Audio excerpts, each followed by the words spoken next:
All right, fresh piece of duct tape.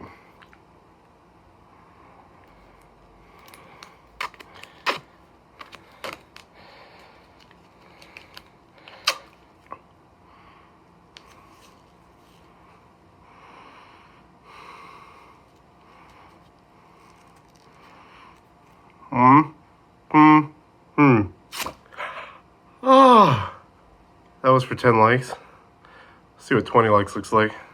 YouTube, you're here with Rampage, and I'm excited about this one today. Before we get started, I just want to address something that happened in the last video. I may have used a word that started with the 6th letter of the alphabet. Yeah, that one. It may have ended with and I just want to say, going forward, I'm going to try not to use those kinds of words. But instead, what we'll do is we'll just find some fun replacement words to accurately describe the way that I'm feeling, raging, or expressing myself. Like boating, or fridge, or marker. Enough with that. Welcome to the first of many videos that we'll be doing on this channel, and undertaking to explore the vast and huge universe of Star Wars. Today we start with Dawn of the Jedi. Written by Tim Levin, released in 2013. This book takes place 25,000 years BBY, before the Battle of Yavin for you newbies out there, which could be considered the equivalent of the Stone Age in Star Wars, although they didn't really have a Stone Age. And in their Stone Age, they mastered universal travel, while we're still trying to erase the delay off of a Zoom video call. The story starts with a troubling memory of our main character, Lenore Brock, who is a Jedi Ranger with the old Jedi Council. She's thinking back to her childhood, to her younger brother, Dalian Brock, and how Dalian Brock was having difficulties establishing a connection with the Force. She awakes from her dream in the Peacemaker. She soon receives a transmission from the Cathar Jedi Master, the old version of Yoda, basically. Not the same species, though. During this mission, she was already on her way to Tython to meet with the Jedi Council, which is the origin of the ancient Jedi Order. She was called there because they required a face-to-face meeting. She then learns a terrible truth about someone that was once close to her. This book actually serves as a tie-in to a comic that came out the year before that used the same name, Dawn of the Jedi. But it is not a retelling of that comic. In this book, you're going to hear references such as the Hypergate, a device which creates wormholes to other areas and other hypergates throughout the universe. This is considered a development of GRE technology, which we may get into in other videos. You'll hear about the Jedi, not J-E-D-I Jedi, but J-E-D apostrophe A-I-I Jedi. This was a very old culture of the Jedi that emphasized a balance between the two sides of the Force, the light and the dark. You'll hear it described as a balance between chaos and harmony in a lot of cases in this book. This perfectly points them as the yin-yang symbol in practice. If you've heard of the Grey Jedi, this is probably the thing that describes them to a T closest to what people would think of the Grey Jedi being. Although this book and the Grey Jedi are not canon yet. We'll hear about Jedi Rangers, which is thought in this context to kind of be equivalent to a Jedi Knight, the way that we would see them in the prequels or even in the original trilogy. You'll also hear about dark matter, which is referenced in both canon and legends, although they're referenced at very different points of time.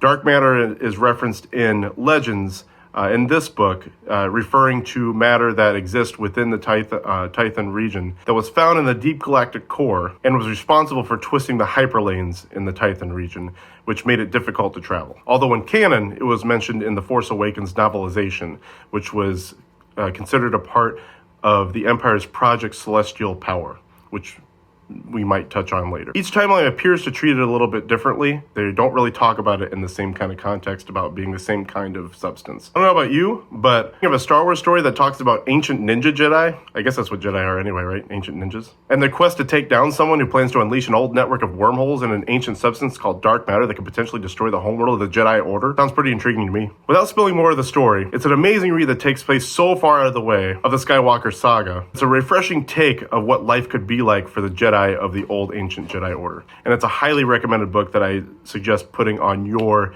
EU or Star Wars bookshelf. With Tim Levin being the author of this book, I have to admit I read the book a long time ago, so I did have to read the first 2 or 3 chapters just to refresh my memory of how the book read and exactly how he paints the characters, how he paints the scenes and stuff like that. The one thing that I can say about Tim Levin is he does describe the scenes very vividly. It's almost like you're watching the movie version of this book, which is pretty nice to get into the book and read it and be able to kind of like visualize everything that you're reading. It really connects you further to the book, kind of makes you forget about where you are for a second. I will say though, as far as other authors that have written other Star Wars books, Tim Levin doesn't do as good of a job at making me invested in the characters in the story. I am invested in the story because I like Star Wars, number one, and because he does paint such a vivid picture of the scenery and the people and what they're going through.